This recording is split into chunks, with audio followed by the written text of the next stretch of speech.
Hi students, a very pleasant and warm greetings to you all. Hope you all are doing good. And we have two more topics in Adobe PageMaker chapter. We'll just finish it soon and we'll move to the next chapter. We'll get into the lesson now. We have seen about creating a page and saving, opening, and about the tools of Adobe PageMaker. Now we are going to see about magnifying and reducing with the zoom tool. Okay, we have seen the zoom tool previously. Using the zoom tool, how we can magnify the page. Let's see that.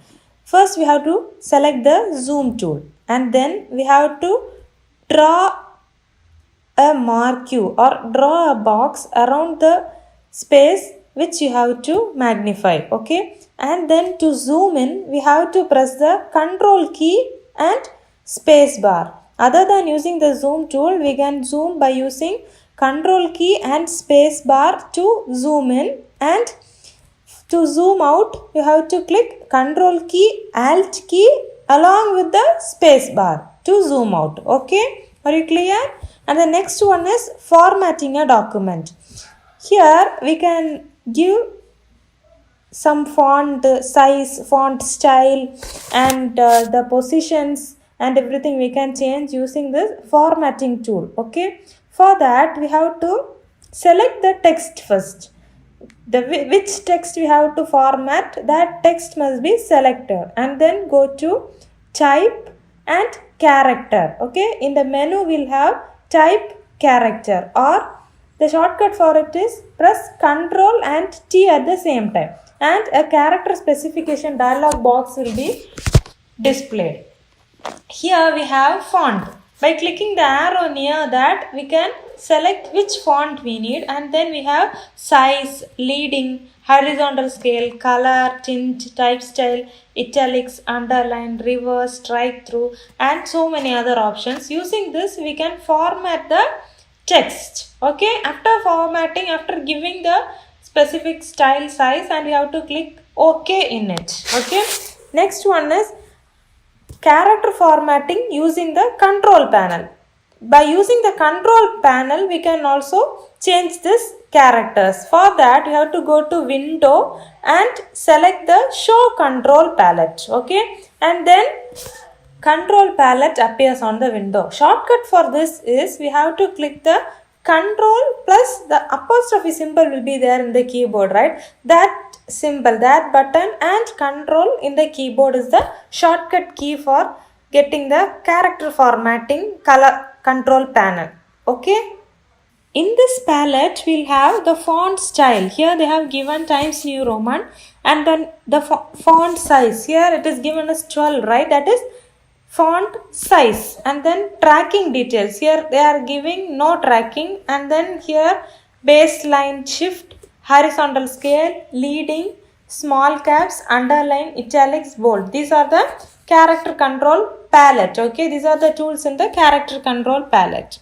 And then here we can see a text called Tamil Nadu. Here the size of the font is 60 points, and the font style is Arial black and it is underlined. Okay, and we can change a single word also, we can format. See, if you see here, you can know that laptop and palm top, this is displayed in blue color and the other things are in black color, right? In this, the third line, rechargeable batteries, that line is given in italics. And in the palm top, they are giving the P in normal letters and ALMTOP in small caps. Okay, these are the modified character attributes using character control panel. Okay, next one we are going to change the text color. For that we have to go to Windows and show colors. Then the color palette will be there.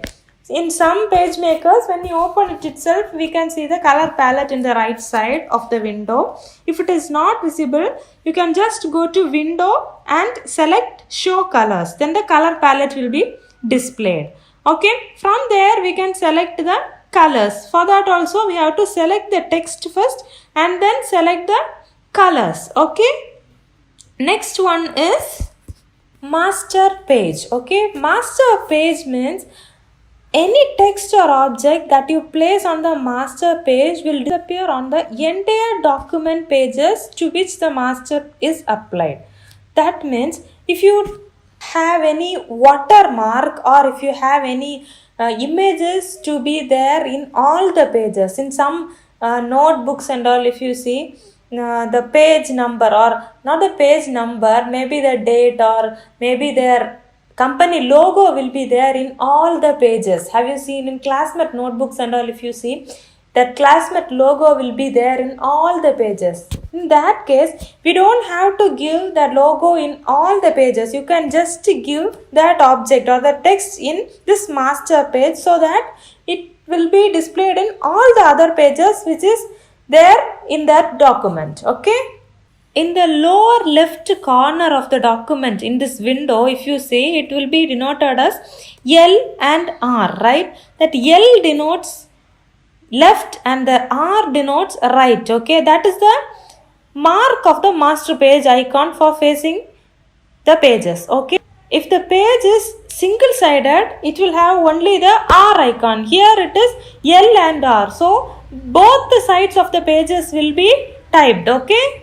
To insert the page numbers, what we have to do is first we have to click on the master pages icon. I have said to you that L and R is displayed in the left bottom corner of the page is the master page icon. Okay, we have to click on that and then we have to click the text tool so that the cursor will become I, and then we have to click on the left master page where you want to put the page number first, and then we have to press Ctrl Alt and P. Ctrl Alt P at the same time, and then the page number will be displayed. How it will be displayed means, first when you see, it will be displayed as LM and RM. That means left master page and right master page. Okay, then where you want to put the page number, if that place you click the cursor and then again press Ctrl Alt P. Then the page number will be displayed. Okay. The LM will change into in the next page it will change into RM, that is right master page and left master page. Okay, when we see it will be shown as LM and RM only, but in the actual pages it will be displayed 1, 2, 3 in that order itself. Okay, next the master items. How will you hide the master items?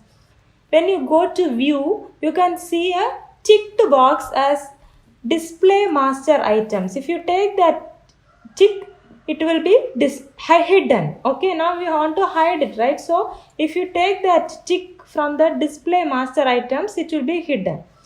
To make the master page palette, if it is not found in your window, we have to go to Windows and then select show master pages in the menu bar. Okay, in the menu bar we have window. Under that menu we have to select show master page, and then the master page palette will be appear. Okay, next we are going to create the master pages. Okay, to create the master page, what we have to do is, by the default if you see, the PageMaker document will have a master page already created as document master. Okay, sometimes you will have to create one more master page. Okay, if you have the multiple master pages also, if some master pages are having the header and footer or page numbers means also, you can create a new master page, and along with the older ones we can include this also. Okay, to create a new master page, what we have to do is, already we have seen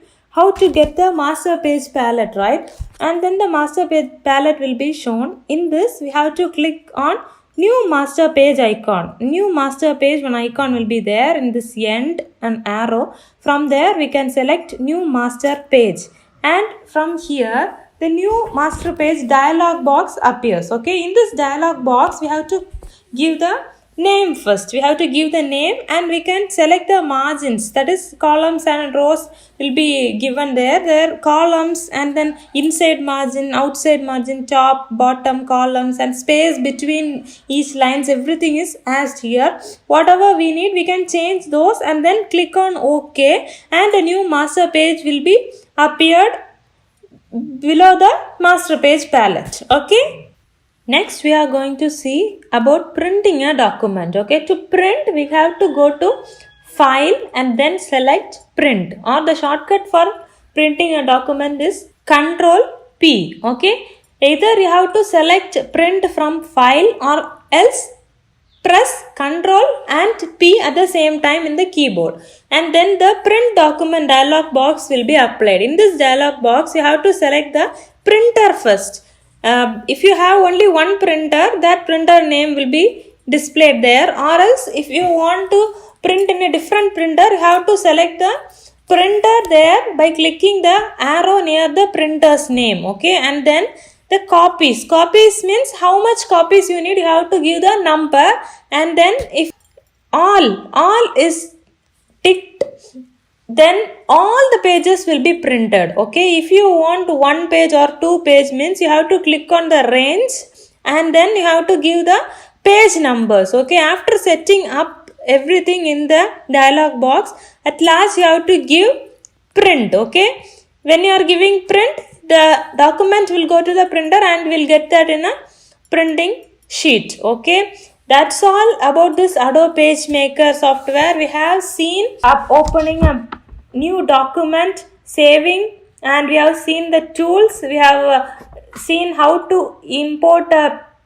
picture or how to import a shape, how to import the text inside the picture, how to make a textbook, and we have learned how to place a text inside a shape which we have created, and we have seen how to save, and then at last we saw how to print the page also. Okay, now you would have got the clear idea about this Adobe PageMaker, and that's all in this chapter.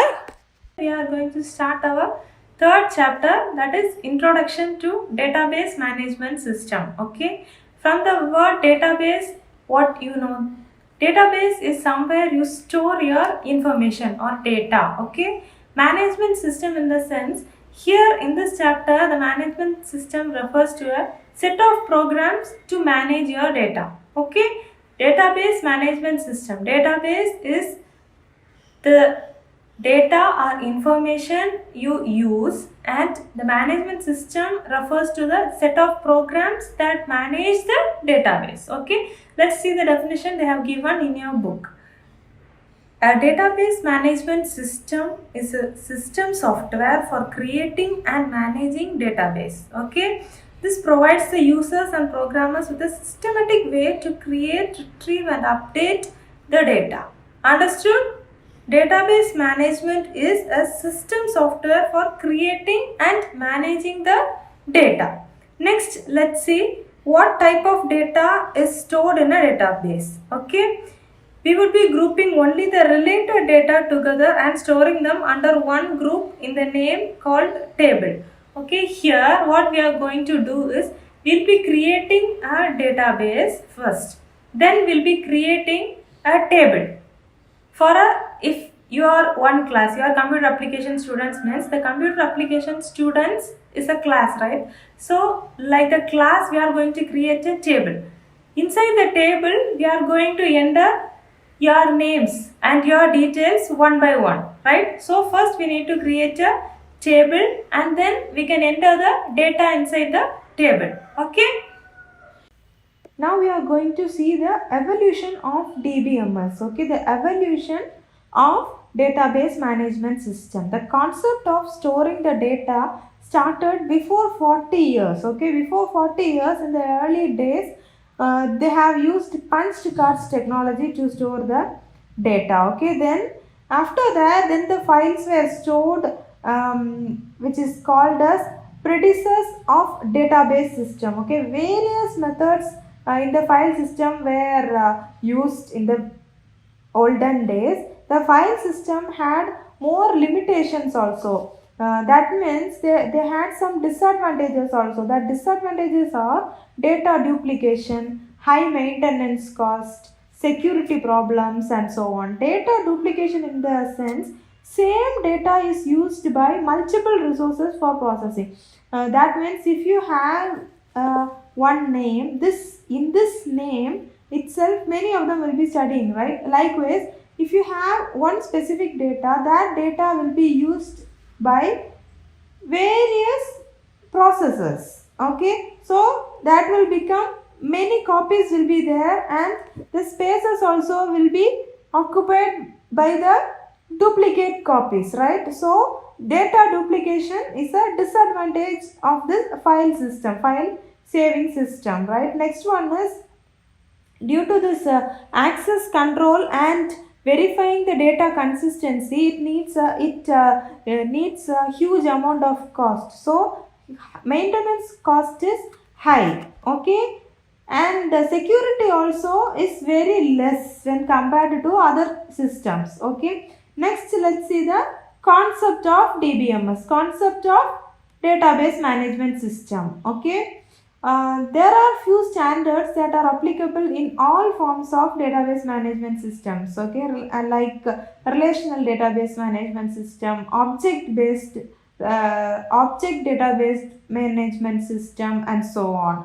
Let's see the two basic concepts. Okay, first one is ACID properties. ACID in the sense, here we'll see the abbreviation for this ACID. A for atomicity, C for consistency, and I for isolation, and D for durability. So it is ACID: atomicity, consistency, isolation, and durability. Okay, first let's see what is atomicity. Atomicity means, the word atomicity means it follows the thumb rule, all or nothing. While updating the data in the database for the user, it will perform an updation process. Okay, this updation operation is called the transaction. It will either commit, or it will either successfully update it, or it may fail, or it may abort the process, and this updation will be failure. That is known as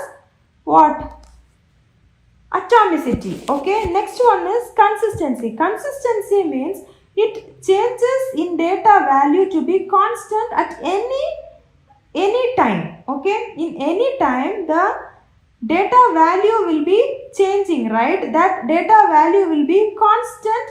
Whatever examples or whatever data are given, it won't be changing. It will have a consistency, so there will be no failures. This transaction will be success. Okay, that is consistency. Next one is isolation. Isolation property is needed during the concurrent transaction. That means when multiple users do the transaction, when many users are doing the transaction or accessing the same object at the same time, this transaction is known as concurrent transaction. Concurrent means many of them are approaching same data in the same time. One operation is done by many of them in the same time, means we'll say it is concurrent transaction. Okay, to prevent the conflict, that means when many of them are using same net at the same time, there will be conflicts, right? We'll have the network issues. So likewise here also conflict will be there in the database updation process or in the transaction process and all. So this is called as the degree of consistency. Okay, now we have seen the isolation property. Isolation means since this conflict is done, we have to make this isolation process. If a person is updating one data, that must be isolated from the other, so that the conflicts won't happen. That is isolation. Okay, next one is durability. Durability is defined as the system's ability to recover all the committed transactions during the failure of storage or system. That means durability. If you take anything, if you take a pen, we'll ask, is it durable? Whether it can resist all the pressure, or how long this can live, how much lifespan does this have? That is durability. Okay, here the durability means full transaction time that this DBMS must resist, and the transaction, either the transaction is successful or failure, the storage and the system storage space will be there. Now in that place the data must be stored. The data should not be lost. The data must be stored even if the transaction is successful or failed. Okay, Then next one is concurrency control and locking. It is the database management systems technique which is used for sharing the data. Okay, when the same data is shared by many users, proper access control is needed. So what we will do is the application data items will be arranged in the order in the priority ways. Which came first will be sent first, and the next one. So we'll have a order by having a controlled, and then it is controlled by locking an order to it. That is concurrency control and locking. Okay, next one is DBMS database model. Here we have hierarchical database model, network database model, relational model, and object oriented database model. Okay, let's see them in detail. First one is hierarchical database model. The famous hierarchical database model was the information management system, that is IMS. Okay, in this model, each record has the information in parent-child relationship like a tree in structure. Okay, when you see this diagram, you can understand.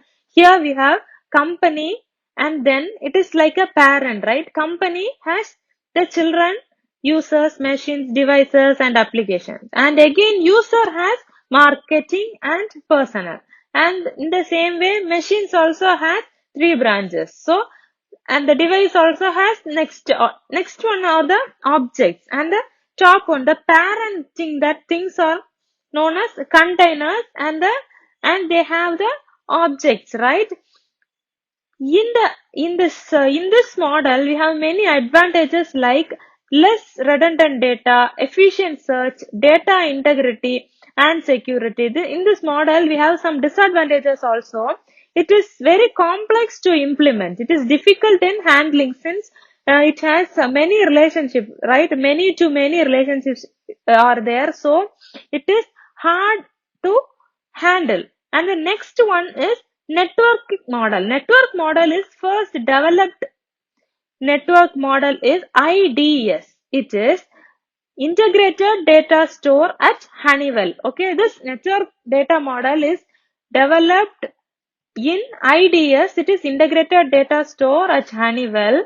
This is similar to the hierarchical, except that in this model, each member can have more than one owner. Okay, the many to many relationships are handled in a better way. In this model, if you see this diagram, there are ABC college, then department A and college library, and again this student has two parents. Can you see that? Department A and college library gives to one joins to one link as student. Okay, here we have network schema, sub schema, and language.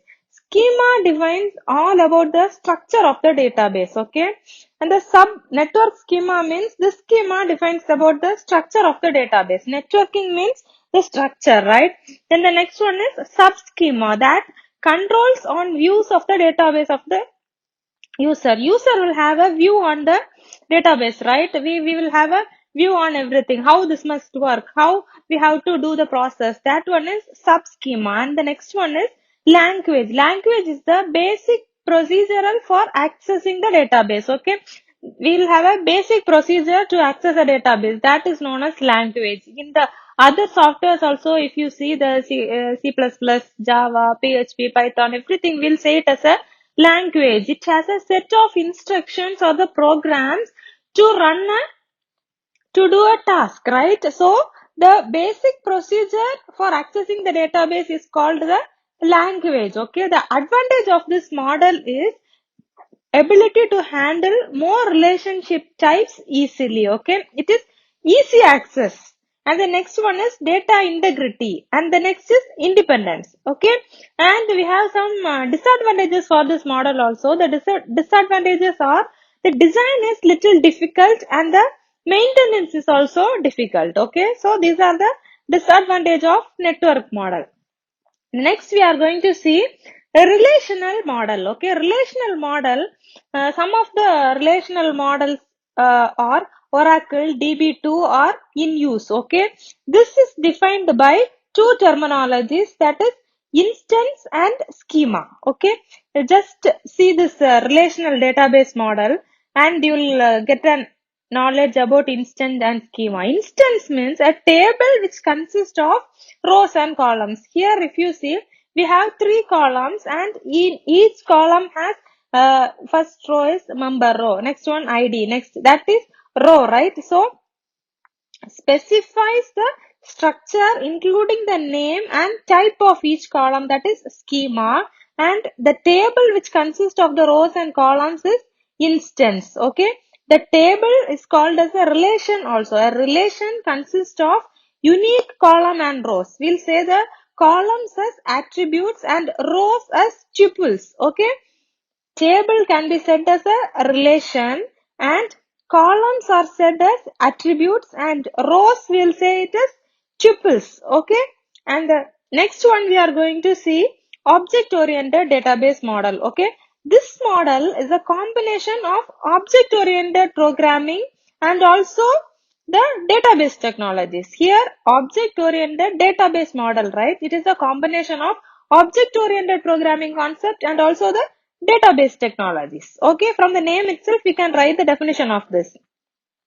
This model serves as the base of the relational model. Okay, this object oriented database model is the base of the relational model. This model is use only small reusable softwares which are called as objects. Okay, objects is a small object, right? This software can be reusable also, and this is stored in object oriented database. Okay, this model efficiently manages large number of data types. Okay, in the previous database management system and all, it is not efficient to manage this large type, and this object oriented programming, object oriented database can manage large number of different types of data in this model. Okay, the complex behaviors are handled efficiently in this object oriented database model. Okay, when you see this model itself, when you see this diagram itself, you can get a knowledge about it is so complicated, right? It has so many branches, it has so many networks and so many objects in it. So this is a this has complex behaviors. Okay, next and the last one is relational database management system. Okay, and the last topic we are going to see today is relational database management system. Let's see the concept of this. Any database which has logical organization based on the relational data model, it is known as relational database. Okay, any database whose logical organization is based on the relational model, we'll say it as relational database. Okay, a database which manages the relational database is known as relational database management system. From the name itself you can say a database management system that manages a relational database is known as relational database management system. Okay, this is basic for SQL for all the modern data types like MySQL and Oracle, Microsoft Access and everything. Okay, this basic relational database management system, this concept includes database, tables, tuples. Tuples means, as I said before, tuples is rows, and attributes. Attribute is column, schema, and then key. Okay, and this all we'll discuss in RDMS jargons. Okay, this relational database management system jargons. Here we have first one is database. Okay, the most popular relational database is MySQL. Okay, it is a open space SQL database which supports, that means it is an open space database. Open space database management system means it supports for any kind of OS. We'll have Windows operating system. If you have Linux or if you have Apple means if you have Mac also, in any operating systems, this we can use this database management system. So the database, this SQL is an open source database for any type of operating system. Okay, the other relational database available are Oracle, MS SQL Server and MS Access. Okay, the features of this relational database management system are high availability, high performance, robust transaction and support, ease of management, less cost. From the words itself, you would have got the idea. It is available very easily, and the performance is also high. Okay, the transaction and support has a robust. Okay, robust means what? Robust means strong. The transaction and the support is very strong, or you can say it as healthy transaction. You don't have to worry about the transaction or the support. It is so strong. And the management is also easy. We can easily manage the database. And then the next one is less cost. It won't cost so much as like some other softwares. Okay. Next one is table. In this relational database model, this table will be defined as a collection of data organized in a, if you see this diagram, from this diagram itself, you can understand this table has some rows and columns, right? It is a simple representation. Table means, as I said before, table is a relations, okay? The true relations cannot have duplicate rows. Understood? Here in this table, if you see, you can see the name is Alex and the age is given as 26 and the salary is 22,000. The same name or the same thing can't come in another row. So, this table is a simple representation of relations, and the true relations cannot have duplicate rows. Okay, next one is column. Column means in the table we saw, table will have several rows and columns, right? The table can be divided into smaller parts in terms of columns. Each column, as I said before, column is attributes. Okay, here in this table itself, if you see, you will get an idea. See this ID, this is a column. Name is a column. Age is a column. Salary, this is a column, right? And row means a single entry in a table is called as a row. This row can be said as a record or a tuples also. Understood? See in this table, as I said, ID is a column, name Alex, Divya, this is a column. Row means one row. The first row is ID, name, age, salary. This is the first row. And the second row has the details of Alex. First name is Alex and the age is 26, 22,000 is the salary. This is a row. Okay, have you got the clear idea of this database, column and row? And the table consists of columns and rows. You know what is column and row, and if columns and rows are there, that is a table. Table can be created inside the database. Okay, in this chapter we have seen the definition of DBMS, and then next what we saw type of data stored in the database, right? And then the evolution of database management system, and then the concepts, and then the models. What are the models we saw? Hierarchical database model, network model, relational model, and then the object-oriented database model, right? And then at last we saw relational database management system. In this we saw the concept and the jargons. Jargons had, what all they had?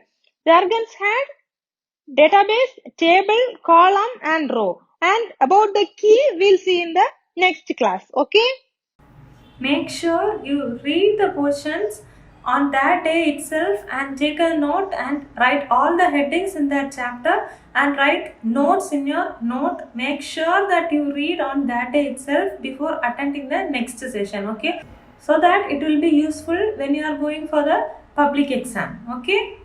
That's all for today. Hope you have got some idea about the database management system, and we'll continue the rest in the next session. Thank you for your valuable time. Stay home, stay safe, take care.